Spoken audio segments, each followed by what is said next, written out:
Hello friends, welcome back to the new episode, to the new video. जैसे कि हम लोग continuously quality management system and QMS जिसे हम कहते हैं उसके बारे में हम लोग एक्सप्लेन करते आ रहे हैं अपने पास्ट वीडियोज़ में। तो इस वीडियो में भी हम लोग जो है QMS के ही एक टूल या ये कहें कि one of the most important tool complaints के बारे में बात करेंगे। कंप्लेंट्स, रिकॉल्स, रिटर्न मटेरियल, इसके बारे में बात करेंगे। आफ्टर दिस वीडियो जो हम लोग पास्ट वीडियो में कई बार एक चीज़ को बोल चुके हैं, इन्वेस्टिगेशन किया जाता है, इन्वेस्टिगेशन किया जाता है, इन्वेस्टिगेशन किया जाता है। उस चीज़ के बारे में हम लोग नेक्स्ट वीडियो में बताएंगे। And after that next video हम लोग कापा को एक्सप्लेन करेंगे। सो ये जो 3 वीडियो हैं ये बहुत ही ज़्यादा ज़रूरी होने वाले हैं, बहुत ज़्यादा इम्पॉर्टेंट होने वाले हैं, इसीलिए आप ये वीडियो देखना कंटिन्यू रखें, आपको समझने में आसानी रहेगी। तो आज का हमारा जो मेन सब्जेक्ट है वो है कंप्लेंट, रिकॉल्स एंड रिटर्न। अभी इन तीनों में मेन डिफरेंस क्या है पहले वो समझ लेते हैं कि कंप्लेंट जैसे कि नाम बता रहा है, इट इज़ द हिंदी में कहें तो शिकायत। रिकॉल का मतलब है कि स्वेच्छा से या मैंने वापस मंगा लिया, चाहे किसी भी रीजन से मैंने वापस मंगा लिया। और रिटर्न का मतलब है कि वापस भेज दिया गया। तो कंप्लेंट का मतलब है शिकायत, रिकॉल का मतलब मैंने मंगा लिया चाहे स्वेच्छा से या किसी भी रीजन से, और रिटर्न का मतलब है वापस भेज दिया। एक बार और समझते हैं कंप्लेंट, इसको अगर हम इंग्लिश में बोलें any dissatisfaction,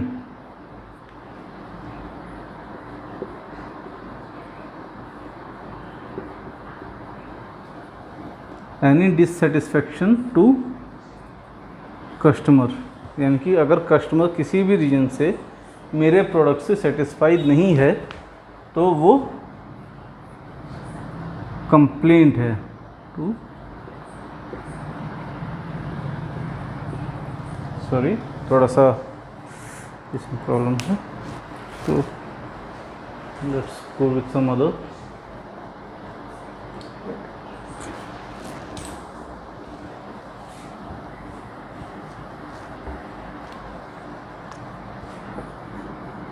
any dissatisfaction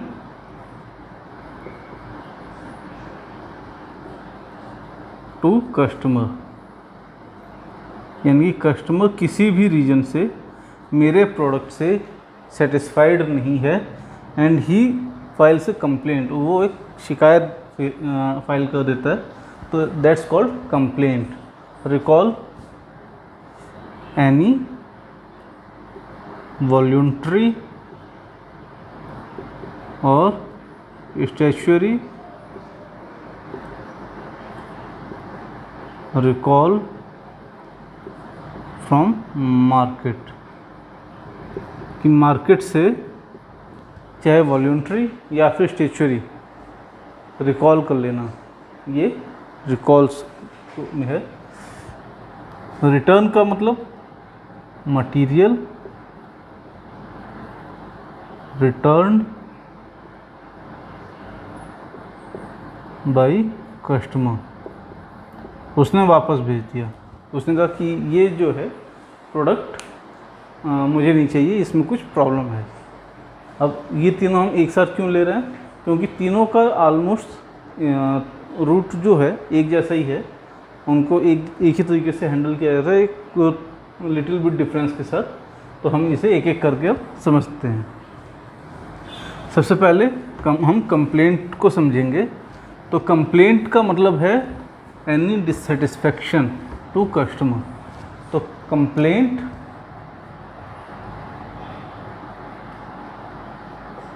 is any dissatisfaction.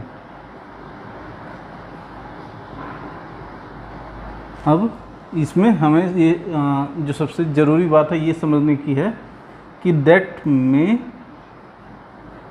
और मे नॉट impact प्रोडक्ट और पेशेंट कि चाहे वो पेशेंट को या प्रोडक्ट को इम्पैक्ट करे या ना करे, लेकिन अगर कोई डिससेटिस्फैक्शन है तो वो एक कंप्लेंट है। अब इसमें हम लोग समझते हैं कि ये कंप्लेंट्स कितनी तरह की हो सकती हैं, इनका क्लासिफिकेशन क्या है। हमारे पास क्लासिफिकेशन इसमें भी 3 टाइप्स के हैं। सबसे पहले क्रिटिकल, फिर मेजर एंड देन माइनर। अब कैसा? क्रिटिकल का मतलब है कि it is going to affect the patient health, patient की हेल्थ को वो परमानेंटली डिग्रेड कर सकता है और even may cause death. Major का है टेम्परेली अफेक्ट पेशेंट हेल्थ।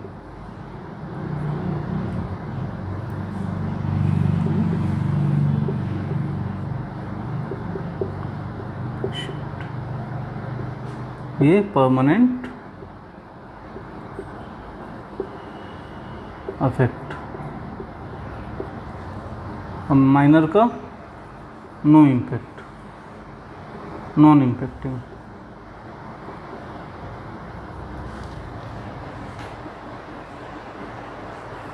अब एग्जांपल से समझिए, क्रिटिकल का मतलब हो गया परमानेंट इफेक्ट हो जाए, पेशेंट में कुछ अपंगता आ जाए, कुछ डिसेबिलिटी आ जाए, या फिर उसकी इवन डेथ भी कॉज कर सकता है, but it should be of permanent type. जैसे कोई नर्वस ब्रेकडाउन हो जाना, या फिर किसी प्रोडक्ट की वजह से, किसी ड्रग प्रोडक्ट की वजह से आपका लीवर डैमेज हो जाना, ये जो है क्रिटिकल कंप्लेंट्स हैं।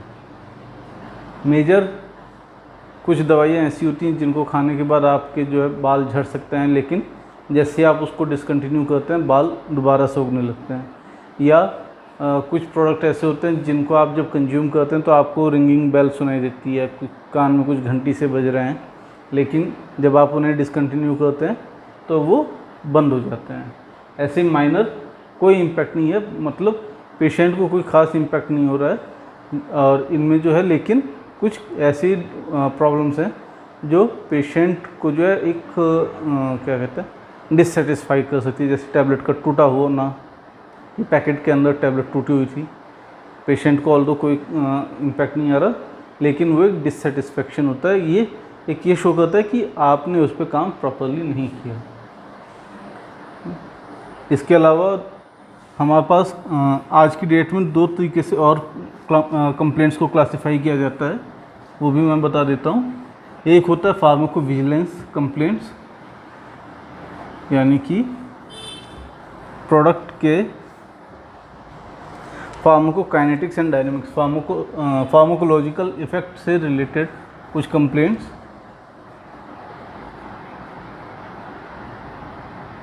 फार्माकोविजिलेंस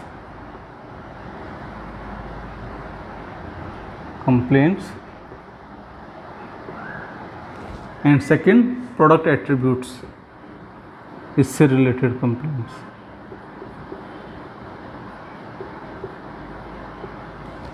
जैसे मैंने कहा कि प्रोडक्ट मैंने लिया, उससे मुझे कुछ फीवर हो गया या फिर कुछ कंप्लेंट जनरेट हुई, रैशेज आ गई, एलर्जी हो गई, वो मेरे फार्माकोविजिलेंस कंप्लेंट्स हैं।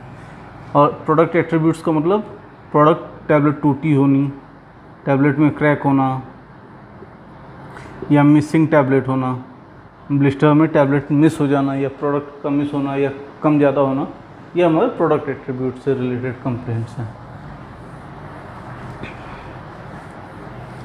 अब जब भी मेरे पास कोई कंप्लेंट आती है तो हमें उसको एक प्रोसेस होता है, हैंडल करने का प्रोसेस होता है, वो समझ लेते हैं क्या होना चाहिए।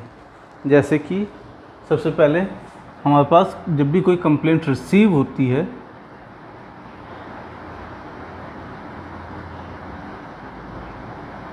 तो एक होता है सेंडर, एक होता है रिसीवर। अब जब भी कोई कंप्लेंट रिसीव होती है तो इसको हैंडल करने के लिए एक एसओपी बनाई जाती है, जिसमें ये डिसाइड होता है कि रिसीवर कौन होगा और उन उन दोनों में के बीच जो मोड ऑफ कम्युनिकेशन होगा वो कैसा रहेगा। जैसे मान लीजिए कि सेंडर जो है किसी भी मोड से कंप्लेंट फाइल कर सकता है, आइदर थ्रू मेल और थ्रू टेलीफोन और through messages, even through social media. आज की डेट में सोशल मीडिया एक बहुत बड़ी ताकत है, लोग सोशल मीडिया पे भी कंप्लेंट्स फाइल करते हैं। तो सेंडर जो है रिसीवर को किसी भी मोड से कंप्लेंट फाइल कर सकता है and receiver have to acknowledge it.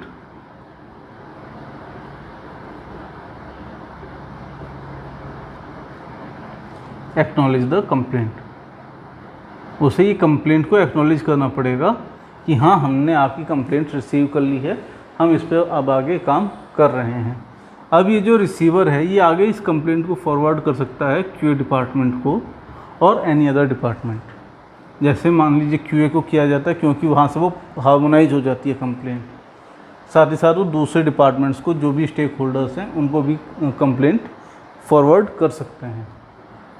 अब जब भी क्यूए को कंप्लेंट फॉरवर्ड होती है तो क्यूए का मेन काम होता है सबसे पहले उसे लॉग करने का, लॉग इट, कि उसको एक नंबर जनरेट करना कि हाँ मैंने ये कंप्लेंट लॉग में डाल दिया है और हम इस पर इन्वेस्टिगेशन कर रहे हैं। अब इस एसओपी में ही ये डिसाइड होता है कि एक्नॉलेज करने का टाइम पीरियड कितना रहेगा। जैसे हो सकता है विदिन 48 आवर्स हो, कि जैसे सेंडर ने भेजा विदिन 48 आवर्स उसे एक्नॉलेज करना है, या हो सकता है कि कुछ केस में 24 आवर्स के अंदर एक्नॉलेज करना हो। आमतौर पे जब भी क्रिटिकल टाइप की कंप्लेंट्स होती हैं तो आपको विदिन 24 आवर्स कंप्लेंट को एक्नॉलेज कर लेना चाहिए। क्यों? क्योंकि वहाँ पे पेशेंट की हेल्थ से रिलेटेड बात आती है, तो वहाँ जितनी जल्दी उसे क्लोज किया जाए वो उतना अच्छा है। तो लॉक करने के बाद हम उसका सबसे पहले क्लासिफिकेशन करते हैं कि whether it is critical, major और माइनर। इस क्लासिफिकेशन के बाद हम लोग उसमें डिटेल्स डालते हैं कि कंप्लेंट डिटेल्स क्या हैं,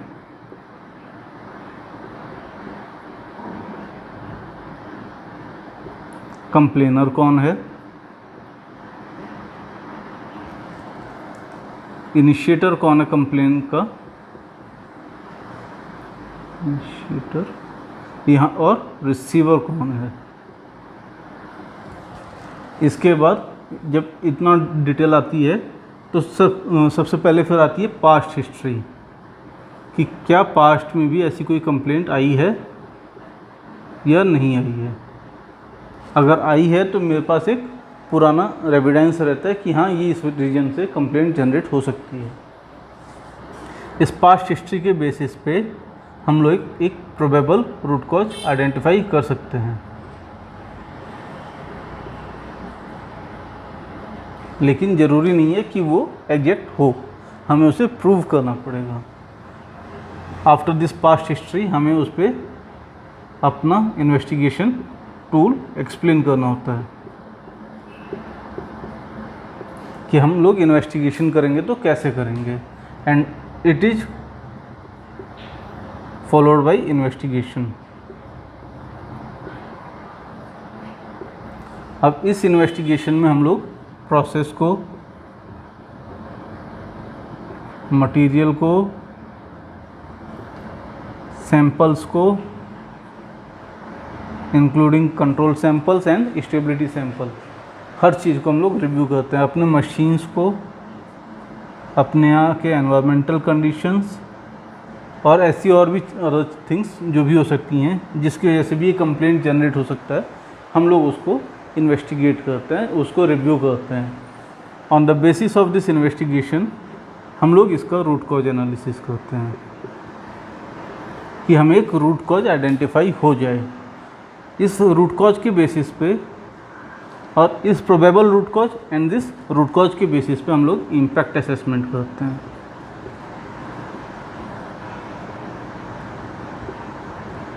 इस इम्पैक्ट असेसमेंट में आता है सेफ्टी पेशेंट की, क्वालिटी प्रोडक्ट की, इसका रिस्क असेसमेंट किया जाता है, इम्पैक्ट असेसमेंट किया जाता है, अदर प्रोडक्ट्स,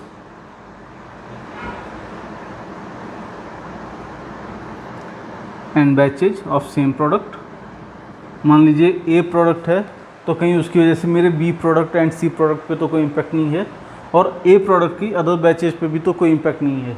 ये भी हमें एक्सप्लेन करना होता है, ये भी हमें रिव्यू करना होता है। प्लस इसके अलावा हमें सेम बैच पे भी कहीं कोई और इम्पैक्ट तो नहीं है, ये भी हमें आइडेंटिफाई करना होता है। इस इम्पैक्ट असेसमेंट और इस रूट कॉज के बेसिस पे हम लोग फिर कापा आइडेंटिफाई करते हैं, कापा को इम्प्लीमेंटेशन का प्लान देते हैं कि हमारा ये कापा रहेगा। And after this CAPA implementation या कापा आइडेंटिफिकेशन हम लोग इसे कंक्लूड करते हैं। अब ये जो प्रोसेस है पूरा, यहाँ से लेके सेंडर ने जब हमें कंप्लेंट रिसीव करी, यहाँ से लेके पूरा ये जो प्रोसेस है, ये जो कंप्लेंट आता है, कंक्लूजन आता है, यहाँ पे कंक्लूजन में हम देते हैं कि this complaint is genuine, non genuine, हम लोग यहाँ पे एक्सप्लेन करते हैं। रीज़न क्या है, सबसे पहले ये समझ लीजिए कि एक होता है कंप्लेंट का जेन्युइन होना, एक होता है नॉन जेन्युइन होना। अगर मेरे पास कोई रूट कॉज आइडेंटिफाई हो रहा है तो कंप्लेंट जेन्युइन होगी। अगर कोई रूट कॉज आइडेंटिफाई नहीं हो रहा है, इवन प्रोबेबल कॉज भी आइडेंटिफाई नहीं हो रहा है, मेरे सैंपल्स में भी कोई प्रॉब्लम नहीं है, मैंने कंट्रोल सैंपल भी इवेलुएट कर लिया, उसमें भी कोई प्रॉब्लम नहीं है, तो मेरा वो कंप्लेंट नॉन जेन्युइन होता है। लेकिन साथ ही साथ एक कंप्लेंट का टाइप और आता है कि हमारे पास कोई एविडेंट है या नहीं है। एविडेंट मतलब कोई फ़ोटो आई या नहीं आई, पता चला किसी ने एक फ़ोटो भेजी स्किन की कि उसे रैशेज आ गए, उसने लिख दिया कि मैं ए प्रोडक्ट यूज़ करा था और मुझे रैशेज आ गए, और हमें उसका एक इन्वेस्टिगेशन करके कापा दीजिए। तो हम लोग जब पूरा करेंगे और हमें आइडेंटिफाई हो कि मेरा प्रोडक्ट सेफ़ है, मेरे प्रोडक्ट में ऐसा कुछ जनरेट नहीं हो रहा है जिसकी वजह से वो रैशेज आ जाएँ। इवन हम लोगों ने वो प्रोडक्ट अपने यहाँ टेस्ट करा लिया, उसमें भी हमें किसी में भी उस तरह के रैशेज आइडेंटिफाई नहीं हुए, तो मैं उसे लिख सकता हूँ कि this complaint is non genuine. लेकिन अगर मुझे पता चलता है कि नहीं, मेरे प्रोडक्ट में कुछ ऐसे साइड इफ़ेक्ट्स हो सकते हैं, तो मैं उसे जेन्युइन करके कंप्लेंट को क्लोज करता हूँ, कंक्लूड करता हूँ। एक बात और, जब भी कोई कंप्लेंट रिसीव होती है तो हमारे पास आइदर फोटोग्राफ ऑफ यूसेज, यानी कि वो जो कंप्लेंट है जो भी है उसका एक एविडेंट आना चाहिए, आइदर थ्रू फोटो और वीडियो और एनीथिंग एल्स। प्लस अगर हमें कंप्लेंट सैंपल मिलता है तो हमारे लिए अच्छा है, हमें इन्वेस्टिगेशन करने में और बेटर है। लेकिन अगर हमें कंप्लेंट सैंपल नहीं मिल पाता है तब भी हमें इन्वेस्टिगेशन कैरी फॉरवर्ड करनी चाहिए, इन्वेस्टिगेशन को इनिशिएट करना चाहिए।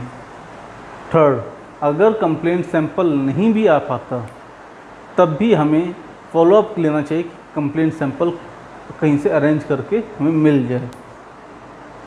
एक और चीज़, अगर मेरे पास कोई फार्माकोविजिलेंस से रिलेटेड कंप्लेंट आती है तो आपके पास एक फार्माकोविजिलेंस की टीम भी होनी चाहिए जो उसको इवेलुएट कर पाए। कुछ लोग ये जो है बीपीओ सेक्टर या फिर केपीओ सेक्टर में, यानी कि आउटसोर्सिंग के थ्रू भी कराते हैं। बहुत सारी आउटसोर्सिंग एजेंसीज हैं जो कि फार्माकोविजिलेंस का काम करती हैं। एक और चीज़, भारत सरकार के फार्माकोपियल कमीशन का भी एक फार्माकोविजिलेंस सेक्शन है, वहाँ पे भी हम उसके रिलेटेड कंप्लेंट्स को आइडेंटिफाई करके वहाँ पे भी हम लॉग कर सकते हैं। वहाँ पे हमारा ड्रग डाटा बैंक भी है जहाँ से हम वो डाटा कलेक्ट भी कर सकते हैं कि हाँ ऐसी कोई कंप्लेंट क्या उनके पास रिसीव है या नहीं है। मान लीजिए कोई ए प्रोडक्ट है जिसके अंदर ए मॉलिक्यूल है, ए एपीआई है, और उससे रिलेटेड कोई कंप्लेंट ऑलरेडी पोर्टल पे अवेलेबल है तो हम उसका भी डाटा रेफरेंस में ले सकते हैं। इसके लिए फार्माकोपियल कमीशन ऑफ इंडिया का वेबसाइट है, वहाँ पे वो आपको इजीली अवेलेबल हो जाती है। सेकंड आता है हमारा रिकॉल। अब मैंने कहा कि कंप्लेंट, रिकॉल्स एंड रिटर्न्स का लगभग सेम मेथड है, सिमिलर मेथड है, इसीलिए हम एक ही उसमें कवर करेंगे। नेक्स्ट वीडियो में अगर आप लोगों को ज़रूरत होगी तो मैं इसका एक एग्जांपल भी एक्सप्लेन करूँगा, बट वो तभी कर पाऊँगा जब मेरे पास कोई ऐसा सजेशन आता है, क्योंकि ये कई बार एक कंपनीज का एक इंटरनल मैटर होता है जो कि हम सभी को रिप्रेजेंट नहीं करते हैं। कंप्लेंट्स के ख़ास तौर पे ये रहता है कि जब भी कंप्लेंट होता है तो हम सिर्फ एक स्पेसिफिक कस्टमर को उसी के कंप्लेंट्स दिखाते हैं, हम दूसरों के कंप्लेंट्स नहीं दिखाते।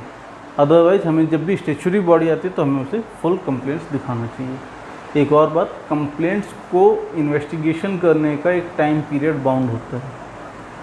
जितना क्रिटिकल कंप्लेंट होगा हमें उसे इन्वेस्टिगेट करके कापा इम्प्लीमेंट उतनी जल्दी करना होता है। रीज़न, क्योंकि वो पेशेंट की हेल्थ से रिलेटेड है। रिकॉल एंड रिटर्न ये भी हमारे कापा के पार्ट हो सकते हैं, डिपेंडिंग ऑन द कंसर्न कि वो कंप्लेंट कितना क्रिटिकल है। सेकंड आता है हमारा रिकॉल्स। रिकॉल्स का जैसे मैंने बताया कि ये मार्केट से मैं रिकॉल कर लूँ, खुद ही मंगा लूँ किसी भी रीजन से, आइदर वॉल्यूंट्री और स्टेचुरी। अब ये जो रिकॉल्स होती हैं ये हमारे दो टाइप के होते हैं, 2 टाइप्स के रिकॉल्स होते हैं। पहला वॉल्यूंट्री, जिसे हम कहते हैं स्वेच्छा से, अपनी इच्छा से ही मैं वापस मंगा लूँ, और दूसरा होता है स्टेचुरी। इसका मतलब होता है स्टेट बाउंड होना, गवर्नमेंट बॉडी या फिर कोई रेगुलेटरी बॉडी मुझे बाउंड कर दे कि नहीं आपको ये प्रोडक्ट रिकॉल करना ही पड़ेगा, तब मैं उसे स्टेचुरी में देता हूँ। वॉल्यूंट्री कब हम रेज करते हैं, जब हमारा कोई इन्वेस्टिगेशन में और इम्पैक्ट असेसमेंट में या फिर रिस्क असेसमेंट में हमें आइडेंटिफाई हो कि मेरे प्रोडक्ट के साथ कोई मेजर फॉल्ट है, कोई मेजर क्रिटिकल टाइप फॉल्ट है जो पेशेंट की हेल्थ सेफ्टी से रिलेटेड कंसर्न जनरेट कर सकता है, तब हम उसे वॉल्यूंट्री रिकॉल कर सकते हैं। लेकिन उस केस में ही जब मेरे पास कोई अपने पास से आया हो, मतलब सेल्फ जनरेटेड हो। स्टेचुरी में हम लोग कहते हैं NSQ होना, नॉट ऑफ स्टैंडर्ड क्वालिटी। अगर गवर्नमेंट बॉडी ने कोई सैंपल उठाया है और वो फेल हो जाता है उनकी एनालिसिस में, तो वो NSQ जनरेट करते हैं, नॉट ऑफ स्टैंडर्ड क्वालिटी या नॉन स्टैंडर्ड क्वालिटी प्रोडक्ट का स्टैंप देकर वो हमें उसकी रिकॉल करने के लिए बाउंड कर सकते हैं। अब जब भी वो NSQ करके हमें बाउंड करते हैं तो हमें उसको फिर इन्वेस्टिगेशन करना होता है कि ऐसा क्यों हुआ, ये फेल क्यों हो गया। हम उसे रिकॉल तो करते हैं लेकिन हमें उसे इन्वेस्टिगेट करना पड़ता है। साथ ही साथ हम अगर ये कॉन्फिडेंट है कि नहीं मेरा प्रोडक्ट सेफ़ है, तो हम उन्हें जस्टिफाई भी कर सकते हैं through some our justifications, through our investigations and along with some samples and investigation methods. हम लोग उन्हें मेथड्स प्रोवाइड कराते हैं, स्टैंडर्ड्स देते हैं, तब वो जाके अगर वो सेटिस्फाई होते हैं कि नहीं ये प्रोडक्ट कंप्लाई कर रहा है, तो वो हम उसे दोबारा से मार्केट में डाल सकते हैं या रिटर्न कर सकते हैं मार्केट में। अब जो वॉल्यूंट्री है और स्टेचुरी है, इनको फिर फर्दर 3 क्लासेस में डिवाइड किया गया है, class A recall, class B and class C, या class 1 recall, class 2 recall and class 3 recall. अब इसमें क्या है कि क्लासेस में ये है, मतलब कि कहाँ तक का हमारा class 1, class 2 and class 3 type के रिकॉल्स। अब इसमें क्या है कि क्लास 1 कहता है कि मैं इसे सिर्फ कस्टमर लेवल तक से रिटर्न करूँगा, रिकॉल करूँगा, अप टू कस्टमर, या ये कहूँ कंज्यूमर, कि जो कंज्यूम कर रहा अल्टीमेट कंज्यूमर है उस तक से मैं इसे रिकॉल करूँगा। Class 2 retailer and wholesaler level, and class 3 में आता है मेरा होलसेल एंड डिस्ट्रीब्यूटर लेवल। अब ये किस केस में हमें कहाँ तक का क्या लेवल डिसाइड होता है ये भी समझ लीजिए। जब मेरा कोई क्रिटिकल डिफेक्ट हो तब मेरा क्लास 1 होता है, मेजर टाइप का डिफेक्ट हो तो मेरा रिटेलर होलसेल लेवल तक, और अगर कोई माइनर है तो मेरा डिस्ट्रीब्यूटर लेवल तक। अब कैसे क्रिटिकल क्या है, क्रिटिकल में पेशेंट सेफ्टी अगर मेरी कॉम्प्रोमाइज़ हो रही है, जैसे डेथ हो सकती है या कोई डेथ या कोई डिफेक्ट जनरेट हो सकता है परमानेंट टाइप का, तब वो मेरा क्रिटिकल में आता है। मेजर में आ जाए टेम्परेरी डिफेक्ट आ जाए,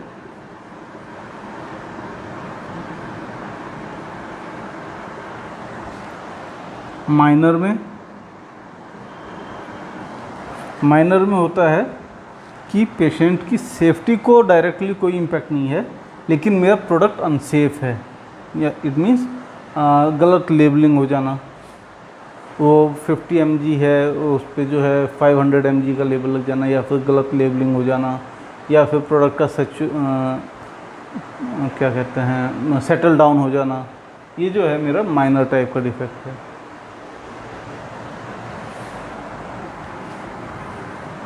अब जब भी मेरा कोई रिकॉल होता है तो उसको हैंडल करने के लिए भी मेरी एक SOP बनी होती है।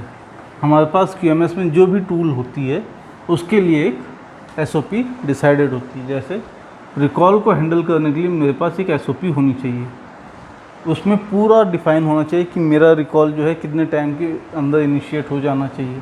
जैसे क्रिटिकल है तो उसका कितने टाइम के अंदर इनिशिएट हो जाना चाहिए, मेजर है तब उसको कितने टाइम के अंदर इनिशिएट होना चाहिए, माइनर है तो कितने टाइम के अंदर इनिशिएट हो जाना चाहिए। इनिशिएटिंग टाइम जो है रिकॉल का वो डिफ़ाइन होना चाहिए, plus define the time period.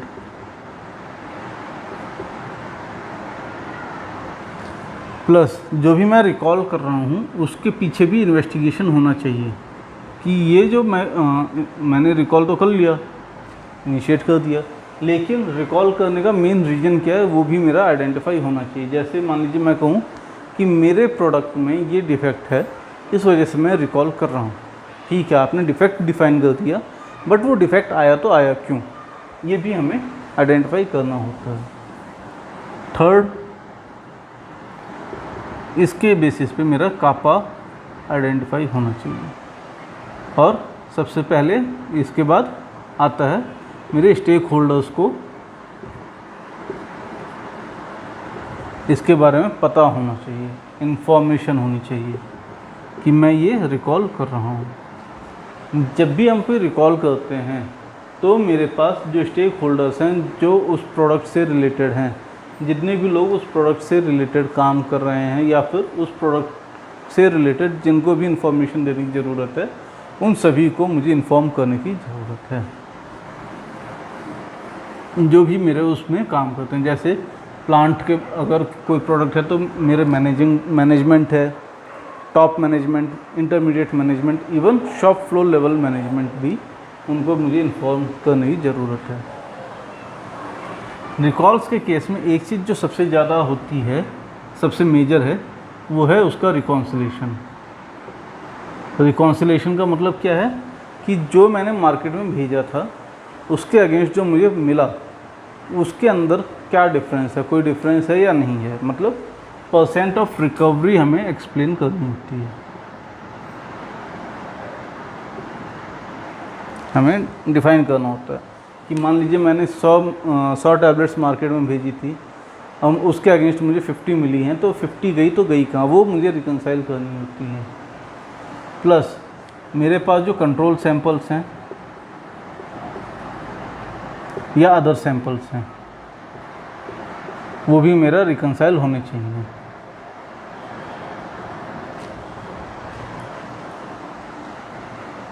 ये मेरा सबसे मेजर पार्ट आता है रिकॉल के केस में। लोग जो है यहीं पे आके कहते हैं कि आप ठीक है रिकॉल कर रहे हैं, अब इसको आपने रिकंसाइल किया या नहीं किया, आपने सबको इन्फॉर्म किया या नहीं किया, और अगर कुछ परसेंट रिकवरी में फेलियर आ रहा है तो वो है तो गया कहाँ, उसके बारे में भी आपको इन्फॉर्मेशन होनी चाहिए।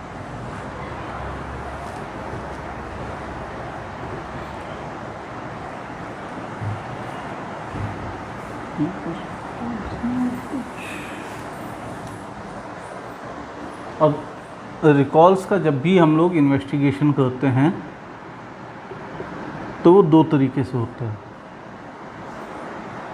एक होता है वे बैकवर्ड और एक होता है वे फॉरवर्ड। वे बैकवर्ड असल में होता है इन्वेस्टिगेशन करने के लिए,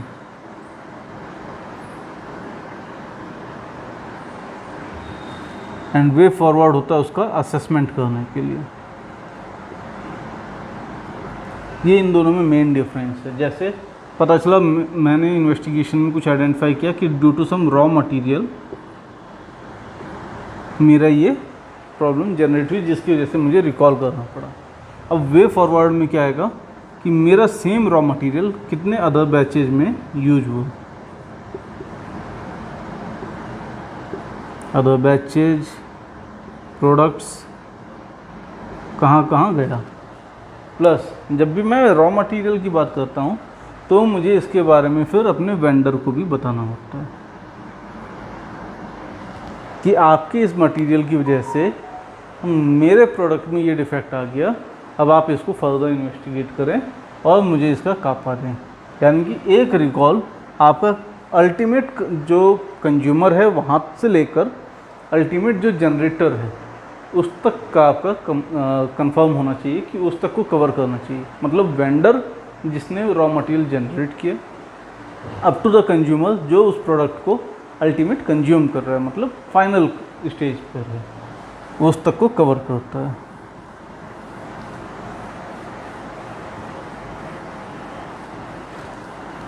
अब थर्ड जो हमारा आता है वो है रिटर्न।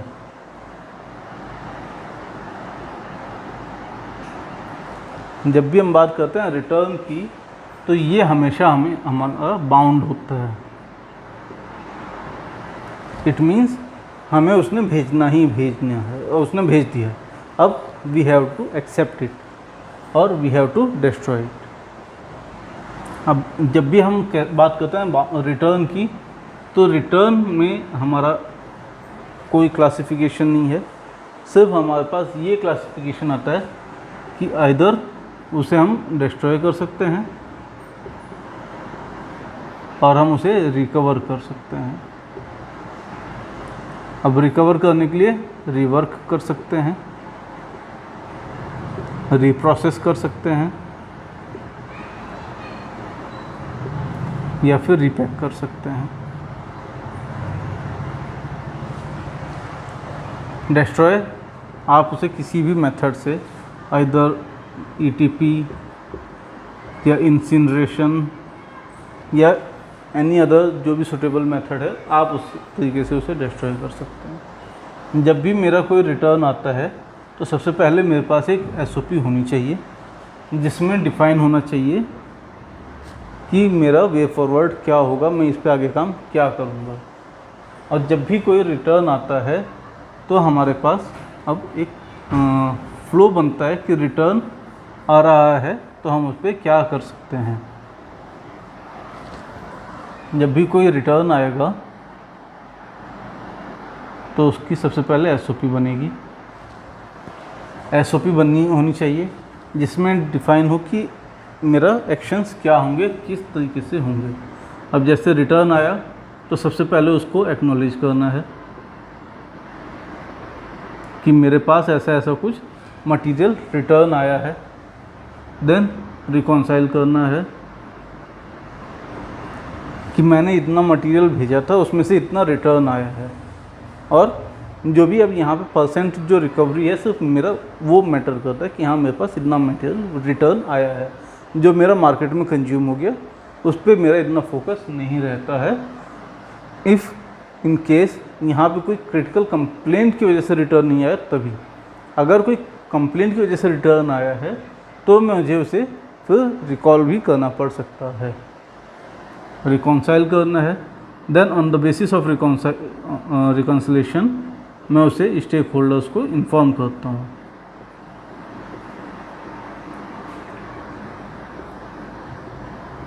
स्टेक होल्डर्स को इन्फॉर्म किया जाता है। आफ्टर इन्फॉर्मेशन मुझे उसे अब फिर वे फॉरवर्ड देखना है कि क्या किया जा सकता है। उसके लिए सबसे पहले हमारे पास रूट कॉज एनालिसिस होनी चाहिए। पता चला ये जो रिटर्न आया ये due to some critical type of complaint की वजह से रिटर्न आया है, तो मुझे उसे रूट कॉज एनालिसिस करके रूट कॉज आइडेंटिफाई करना है और कापा इम्प्लीमेंट करना है। कई बार ये भी होता है कि रिवर्क या रिप्रोसेस के लिए रिटर्न आया कि कुछ प्रिंटिंग एरर है, कुछ डाटा मिसिंग है या कुछ उन्हें ऐड करवाना है, तो उसके लिए भी रिटर्न हो जाता है। तब भी हमें रूट कॉज एनालिसिस करना चाहिए कि ये डिफेक्ट आया तो आया क्यों, ये प्रॉब्लम हुआ तो हुआ क्यों। On the basis of this root analysis हम इसका कापा इनिशिएट करते हैं। इस कापा में हम आइडेंटिफाई करते हैं कि आइदर टू डिस्ट्रॉय इट और टू असेस इट और रिवर्क इट, रिप्रोसेस और रीपैक। अब इसका क्या मतलब है? डिस्ट्रॉय का मतलब डिस्ट्रॉय कर देना, इसको हमें आगे कहीं भी नहीं भेजना है, कुछ नहीं करना है, इसको सिर्फ डिस्ट्रॉय करना है। असेस का मतलब मुझे उसको असेस इवेलुएट करना है कि क्या मैं इस पर आगे काम कर सकता हूँ या नहीं कर सकता। पता चला मैंने आइडेंटिफाई किया कि मुझे इसे रिवर्क करना चाहिए, तो सबसे पहले तो यहाँ पे ये आपको जो 3 टर्म्स दिखाई दे रहे हैं ये इसको समझ लीजिए। रिवर्क का मतलब है किसी नए मेथड से मैं उसको दोबारा से प्रोसेस करूँ, मैं उस पर वर्किंग करूँ, दैट्स कॉल्ड रिवर्क। रीप्रोसेस का मतलब है मेरे पास जो डिफाइंड अप्रूव्ड प्रोसीजर है मैं उसी के थ्रू उसको दोबारा से प्रोसेस करूं। रीपैक का मतलब सिर्फ उसको जो पैकेजिंग है उसके साथ कुछ काम करूं, मतलब हो सकता है उस पर कुछ डाटा मिसिंग है उसको ऐड करवाऊं, या उसके फॉइल में कुछ प्रॉब्लम है, कुछ प्रिंटिंग एरर्स हैं उसको ठीक कराएं, या उस पर कुछ एडिशनल टेक्स्ट मैटर प्रिंट करना, वो ये मेरे 3 चीज़ें। अब जो रिवर्क है ये हमें अवॉइड करना चाहिए, क्योंकि इससे मेरे प्रोडक्ट को डिग्रेडेशन हो सकता है। मेरा प्रोसेस अप्रूव्ड प्रोसेस से नहीं जा रहा है, इसलिए उसमें वैलिडेशन की भी रिक्वायरमेंट रहेगी, साथ ही साथ उसकी स्टेबिलिटी भी इवेलुएट करने की ज़रूरत पड़ेगी। रिप्रोसेस का मतलब मैं उसे अप्रूव्ड प्रोसीजर से ही कर रहा हूँ, लेकिन मुझे यहाँ पर भी स्टेबिलिटी इवेलुएट करना चाहिए, क्योंकि मेरा जो स्टेबिलिटी डाटा है वो सिर्फ 1 टाइम प्रोसेस के लिए अवेलेबल है, सेकंड टाइम प्रोसेसिंग के लिए अवेलेबल नहीं है, तो मुझे उसे स्टेबिलिटी इवेलुएट करना चाहिए। रीपैक मेरा सबसे सेफ़ है। इसका मतलब सिंपल यही है कि मैंने उठाया, सिर्फ कार्टन चेंज किए, वो मेरा हो गया। या शिपर पे कुछ एडिशनल पैकिंग मटेरियल लगाना था, कोई लेबल लगाना था, तो या मुझे कुछ उस पर इंप्रेशन डालने थे, कुछ प्रिंटिंग करनी थी, वो मेरा सबसे सेफ़ है। लेकिन अगर यहाँ पर भी मुझे कहा जाए कि प्राइमरी पैकिंग दोबारा से करनी है, मतलब ब्लिस्टर को खोल के उसको दोबारा से करना है, तो मुझे दोबारा से उसको स्टेबिलिटी एवैल्यूएशन की ज़रूरत पड़ेगी। अब असेस करने की क्यों ज़रूरत पड़ती है? पता चला कि मेरा जब भी हुआ तो मुझे दिखा कि डिस्ट्रॉय करने की ज़रूरत नहीं है प्रोडक्ट को, हम इसको दोबारा से यूज कर सकते हैं। लेकिन अब क्योंकि मार्केट में काफ़ी टाइम से एम्बिएंट कंडीशंस पे था, तो कहीं ऐसा तो नहीं कि मेरा प्रोडक्ट डिग्रेड हो गया हो, तो मुझे उसे दोबारा से रिवर्क करने से पहले या रिप्रोसेस करने से पहले या रीपैक करने से पहले उसको इवेलुएट कर लेना चाहिए। उस चीज़ के लिए मैं उसे असेस करता हूँ। कैसे? उसका सैंपल निकालता हूँ, उसको इवेलुएट करता हूँ, उसको एनालिसिस कराता हूँ। अगर वो पास हो रहा है इट मीन्स मैं उसे फॉरवर्ड यूज कर सकता हूँ, मैं उसको रीपैक या रिप्रोसेस कर सकता हूँ। अब once it has been reworked and reprocess, repack और रिप्रोसेस, तो मुझे फिर से इवेलुएट करने की ज़रूरत है कि कहीं इस प्रोसेसिंग के बाद दोबारा से तो उसकी क्वालिटी डिग्रेड नहीं होगी। अगर क्वालिटी डिग्रेड होगी तो मुझे उसे डिस्ट्रॉय करना चाहिए। अगर वो सेफ़ है, उसमें कोई डिग्रेडेशन नहीं ऑब्जर्व हुआ, तो मैं उसे मार्केट में दोबारा से लॉन्च कर सकता हूँ, दोबारा से भेज सकता हूँ। इस इवैल्यूएशन के बाद मुझे फिर से रिकॉन्सिलेशन चेक कर लेना चाहिए that this much quantity I had received, और मेरे पास आफ्टर रिप्रोसेसिंग और repacking this much quantity is available.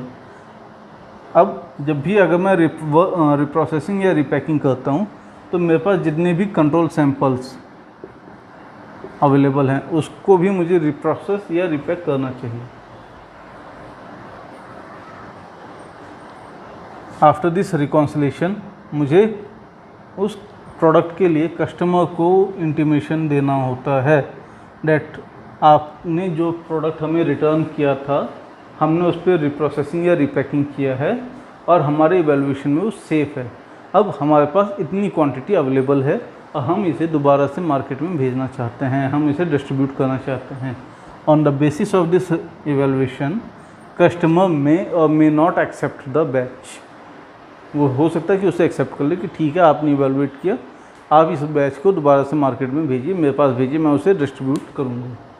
और ही में रिजेक्ट, वो रिजेक्ट भी कर सकता है, रिफ्यूज़ भी कर सकता है कि नहीं आपके इस प्रोडक्ट में ऐसा ऐसा डिफेक्ट मैं पहले एक बार झेल चुका हूँ and now I'm not going to accept it, आप इसे डिस्ट्रॉय करिए।